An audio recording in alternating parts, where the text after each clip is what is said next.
terkait dengan doa iftitah. Ibu-ibu yang paling sering dibaca itu apa?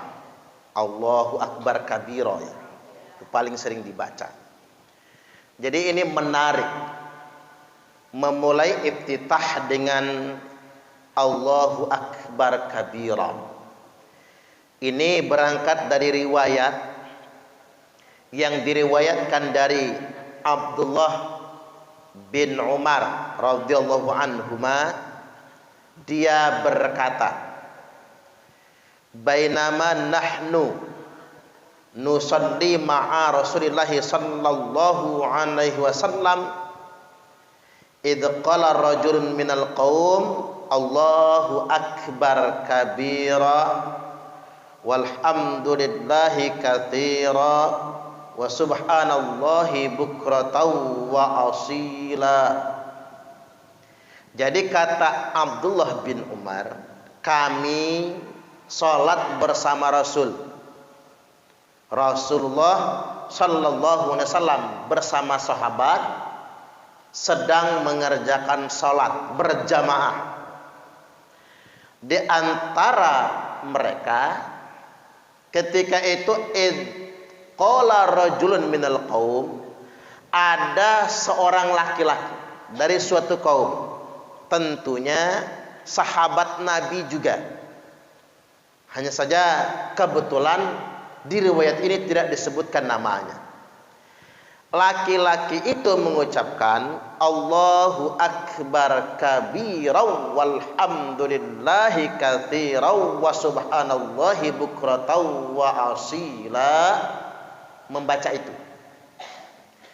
Selanjutnya faqala Rasulullah sallallahu alaihi wasallam, Rasulullah setelah salat, usai salat nih, beliau bersabda, manil qailu kalimata kadza wa kadza, siapakah tadi di tengah-tengah makmum yang mengucapkan Allahu akbar kabira dan seterusnya. Bukan berarti Nabi mendengar waktu tadi ada yang mengucapkan, cuman Nabi diperdengarkan, karena yang ngebaca juga sir, cuman Nabi diperdengarkan, dikabari oleh malaikat tentang ada salah seorang sahabat yang membaca itu ketika sholat, ketika iftitahnya. Ya tentunya sahabatnya gemeter dong, Bu, takut dimarahin kan. Setidak-tidaknya takut kayak yang zaman sekarang itu, kayak orang Wahabi itu, bid'ah kamu bikin dewe, ya, muhdas kamu bikin sesuatu yang baru, enggak saya ajarkan tapi kamu praktekkan. Kalau orang Wahabi itu begitu kan, main puanis saja, bid'ah maunya. Ini Nabi tidak mempraktekkan, tidak membacanya, namun ada salah seorang sahabat yang membacanya. Gemeter dia. Mungkin kalau peribahasa kita bakal kena marah nih gua, karena sudah punya inisiatif sendiri membaca itu. Lantas kemudian qala rajulun minal qaum, laki-laki dari kaum itu berkata, ana ya Rasulullah, saya yang membaca itu tadi ya Rasulullah. Apa respon Nabi? Qala, Nabi merespon, ajibtulaha. Ajib itu kalau bahasa katanya apa, Bu? Heran ya, Bu, ya. Luar biasa. Itu memang dari bahasa Arab itu. Kata Nabi, ajibtulaha. Aku takjub sekali dengan kalimat yang engkau baca itu, kata Nabi. Sangat takjub sekali. Mengapa takjub? Futihat laha abwabus sama. Gara-gara kamu baca itu, semua pintu langit dibuka. Ini bukan Nabi loh, Bu, yang baca. Sahabat Nabi atas inisiatif sendiri. Takut benar dia dituduh bid'ah. Ternyata bukan mau kena marah oleh Nabi, justru mendapat apresiasi. Bagus kamu. Gara-gara kamu baca kalimat itu, semua pintu-pintu langit dibuka. Dan malaikat berebut mencatat kalimat tersebut. Kemudian Abdullah bin Umar mengomentari, kata Abdullah bin Umar, fama taraktuhunna mundu sami'tu Rasulullah sallallahu alaihi wasallam yaqulu dzalik. Aku tidak pernah lagi meninggalkan membaca kalimat itu, Allahu Akbar kabira tadi, tidak pernah lagi meninggalkan membaca kalimat itu sejak aku mendengar Rasul bersabda yang sedemikian rupa. Makanya para ulama mensunahkan, bacalah ini. Jadi kalau kita sholat membaca kalimat ini, semua pintu langit terbuka. Itu salah satu fadilah. Jadi yang namanya sunnah itu tidak mesti Nabi semua dulu yang mengamalkannya. Ada sahabat yang mengamalkannya lalu ditakrir oleh Nabi, dibenarkan oleh Nabi. Hadis ini hadis sahih, tercantum dalam kitab Sahih Muslim nomor 601, At-Tirmidzi 3592, An-Nasa'i 885, Musnad Imam Ahmad 4613. Nah, ini iftitah yang paling pendek. Jadi seandainya dalam sholat yang singkat, kok orang tuh cepat banget ya misalnya. Nah, itu bacaannya berarti dia membaca iftitahnya singkat. Cuman membaca Allahu Akbar kabira walhamdulillahi katsira wa subhanallahi bukratan wa asila. Cuman itu yang dia baca. Habis itu langsung membaca Al-Fatihah. Kalau dalam sholat sunnah enggak membaca iftitah enggak apa-apa, langsung Al-Fatihah juga boleh. Tapi kalau dalam sholat wajib misalnya asar nih, imamnya agak cepat bacaannya, iftitah jangan yang panjang, pendek saja. Karena yang wajib dibaca bagi makmum itu Al-Fatihah, itu wajib dibaca makmum. Jadi upayakan jangan sampai tertinggal dari imam. Jadi begitu. Kendatipun memang tentang iftitah ini ulama berbeda pendapat. Kalau menurut pendapat Imam Malik nih, iftitah itu tidak ada. Jadi kalau orang sholat habis takbir langsung alhamdulillah, Allahu Akbar, alhamdulillahi rabbil alamin. Itu Imam Malik. Enggak pakai iftitah, enggak pakai ta'awud, enggak pakai bismillah, langsung alhamdulillah. Adapun menurut pendapat Imam Hanafi, Imam Syafi'i dan Imam Hambali, mayoritas ulama mazhab al-jamahir, jumhur ulama, iftitah itu hukumnya sunnah ya. Hukumnya sunnah. Ini mazhab mayoritas para ulama. Adapun lafaznya wasaghatu inda Abi Hanifah wa Ahmad, ucapan iftitah menurut pendapat Imam Hanafi dan Imam Ahmad alias Imam Hambali adalah subhanakallahumma wa bihamdika wa tabarakasmuka wa ta'ala jadduka wa la ilaha ghairuk. Nah, itu Imam Hanafi dan Imam Hambali, pendek juga sebetulnya. Wasaghatu inda Syafi'i, dan bacaan iftitah menurut Imam Syafi'i adalah wajahtu wajhiya atau inni wajahtu wajhiya ila akhirih. Kendatipun macam-macam iftitah itu banyak. Yang pertama sudah kita bahas tadi, yakni Allahu Akbar kabira. Silakan diamalkan, itu saja nggak apa-apa. Dilebihkan boleh, digabung dengan bacaan iftitah yang lain. Penggabungnya apa saja? Penggabungnya diantaranya yakni iftitah yang kedua, wajahtu wajhiya. Boleh pakai ini wajahtu juga tersebut dalam hadis Nabi. Di beberapa kitab hadis juga disebutkan tentang ini wajahtu. Mau pakai wajahtu wajhiya atau ini wajahtu sama aja, sama sekali tak mengurangi apapun. Kalau wajahtu wajhiya, aku hadapkan wajahku kepada wajahnya, zat yang menciptakan langit dan bumi. Kalau ini wajahtu, ada taukid, ada penekanan di sana. Ini wajahtu wajhiya. Sesungguhnya aku menghadapkan wajahku kepada wajahnya. Jadi sama saja. Ndak ada yang mempengaruhi sah atau tidaknya. Benar semua. Baik, hadis yang kedua ini dari Ali bin Abi Thalib radhiyallahu an, atau saya menyebutnya karamallahu wajhah. Imam Ali bin Abi Thalib karamallahu wajhah, annan nabiyya sallallahu alaihi wasallam kana idza istaftaha salata yukabbir thumma yaqul. Nabi itu kalau iftitah salat, membuka salatnya bertakbir, lalu membaca wajjahtu wajhiya lilladzi fataras samawati wal arda hanifan musliman wa ma'ana minal musyrikin. Inna salati wa nusuki wa mahyaya wa mamati lillahi rabbil alamin la syarika lahu wa bidzalika umirtu wa ana minal muslimin. Biasanya kita potong sampai di situ.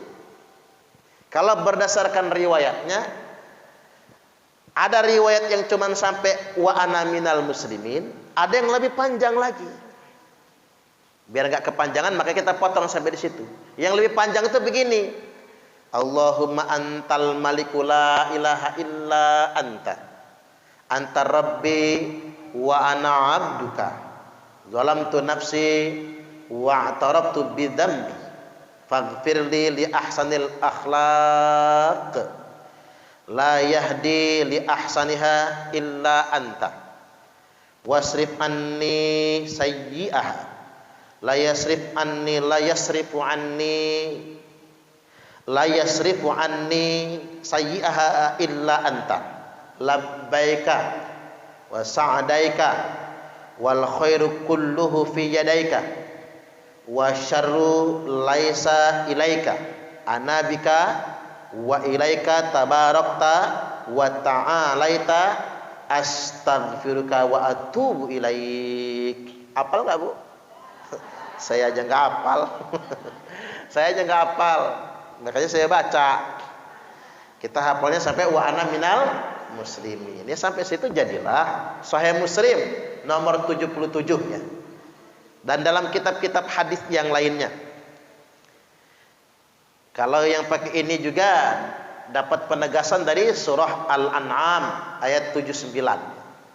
Al-An'am 79 kan pakai inni wajahtu wajhiyah. Baik, kemudian yang berikutnya yang subhanakallahumma adalah hadis yang diriwayatkan dari dua jalur. Jalur pertama dari Aisyah Ummul Mukminin radhiyallahu anha, yang kedua dari Abdullah bin Umar radhiyallahu anhuma. Yang dari Aisyah maupun Abdullah bin Umar lafaznya sama, bahwasanya kanan Nabiyu sallallahu alaihi wasallam, sesungguhnya Nabi idab tatahassalata qala subhanakallahumma wa bihamdika wa tabarakasmuka wa ta'ala jadduka wa la ilaha ghairuk. Nabi membaca itu subhanakallahumma, kata Abdullah bin Umar dan kata Aisyah. Ini pendapat Imam Hanafi dan Imam Hambali yang mengamalkan ini. Keterangan ini tercantum dalam kitab Sunan At-Tirmidzi 243, Ibnu Majah 806, dan juga Sunan Ad-Darqutni 1115. Selanjutnya yang keempat, membaca Allahumma ba'id baini. Riwayat dari Abu Hurairah radhiyallahu anhu, karena Rasulullah sallallahu alaihi wasallam, bahwasanya Rasulullah, kata Abu Hurairah, yaskutu bainat takbiri wa bainal qiraah. Beliau diam antara takbir wa bainal qiraah dengan membaca Al-Fatihah, ada jeda diam. Iskatatah. Maaf, saya ulangi, iskatah. Diam proporsional, enggak terlalu lama, tidak terlalu sebentar. Kemudian aku bertanya, kata Abu Hurairah, Aku berkata, maksudnya, faqultu bi abi wa ummi ya Rasulullah. Demi bapak dan ibuku wahai Rasulullah. Iskatuka bainat takbir wal qiraah. Engkau diam antara takbir dan membaca Al-Fatihah. Ma taqul? Apa yang engkau baca? Apa yang engkau ucapkan? Jawab Nabi, aku membaca Allahumma ba'id baini wa baina khotoyaya kama ba'atta bainal masyriqi wal maghrib. Allahumma naqqini minal khotoyaya kama yunaqqa thawbul abyadu minad danas. Allahumma ghsil khotoyaya bil ma'i watalji wal barad. Allahumma ya Allah, ba'id baini, jauhkanlah aku antara aku wa baina khotoyaya, dengan dosa-dosaku. Jadi pisahkan aku dengan dosa-dosaku. Kama ba'atta bainal masyriqi wal maghrib, sebagaimana engkau memisahkan antara timur dan barat. Allahumma naqqini minal khotoya, ya Allah hapuskan, bersihkan dosa-dosaku. Kama yunaqqa thawbul abyadu minad danas, sebagaimana engkau membersihkan pakaian yang putih dari kotoran, dari debu, dari kotoran. Allahumma ghsil khotoya, ya Allah cucilah dosa-dosaku bil ma'i watalji wal barad, dengan air, salju dan embun. Boleh pakai ini ya. Sahih Al-Bukhari nomor 744, Sahih Muslim nomor 598. Cuman kalau ngajar ke anak-anak gak usah banyak-banyak bu, pening palanya. Yang namanya anak, apalagi PAUD TK, mah atau nyai, saya ini bagusnya pakai bajunya merah apa kuning? Kata nyainya bagus semua cung, bingung dia bu. Ibu kalau ngomong bagus semua cung, bingung dia. Anak kecil nggak bisa disuruh banyak pilihan. Ketika dia bertanya pakai merah apa kuning, dia minta kita memberi penegasan. Kuning cung, karena begitu. Merah cung, pakai dia bu. Cuma kalau masih kita kasih pilihan lagi, bingung dia, karena anak kecil. Makanya saya menyarankan kalau ngajar di pondok ya harus satu madhab. Kalau ngajar di anak-anak cucung satu fikih. Makanya saya sering menyarankan kepada sekolah-sekolah agama atau sekolah umum gitu. Saya pernah diundang di Tunas Mekar. Tunas Mekar itu minta saran ke saya, Ustadz, apa bagusnya fikih yang harus kami ajarkan ke murid kami? Kata saya, ajarkan fikih yang paling banyak diamalkan orang tuanya. Nah, Indonesia ini rata-rata bermadzhab Syafi'i. Yang paling mungkin adalah mengamalkan yang Allahu Akbar kabiro dan inni wajjahtu wajhiyah. Biar sama dengan hafalan orang tua. Kalau nggak sama nanti dia bingung. Begitu di sekolah Allahumma ba'id baini, begitu pulang ke rumah inni wajjahtu berdebat sama mamahnya. Mamahnya ngeyel, anaknya merengkel. Jadi memang penting menyesuaikan, itu penting dengan keumuman yang diamalkan orang tua. Ini masalahnya nggak ada yang salah, benar semua. Jadi semua jenis tadi nggak ada yang salah, benar semua. Ada juga bunyi iftitah itu begini bu, Allahumma rabba Jibrila wa Mikaila wa Israfila fatiras samawati wal ard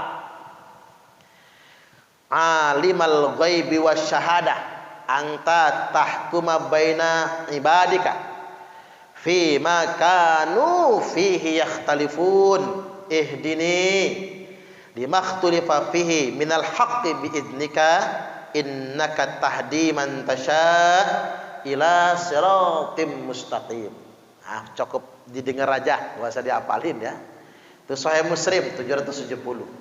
Ada juga yang begini, iftitah yang pernah diamalkan Nabi itu takbir 10 kali. Allahu Akbar, Allahu Akbar, Allahu Akbar 10 kali. Iftitahnya lama ini. Tahmid 10 kali, alhamdulillah, alhamdulillah 10 kali. Tasbih 10 kali, subhanallah, subhanallah 10 kali.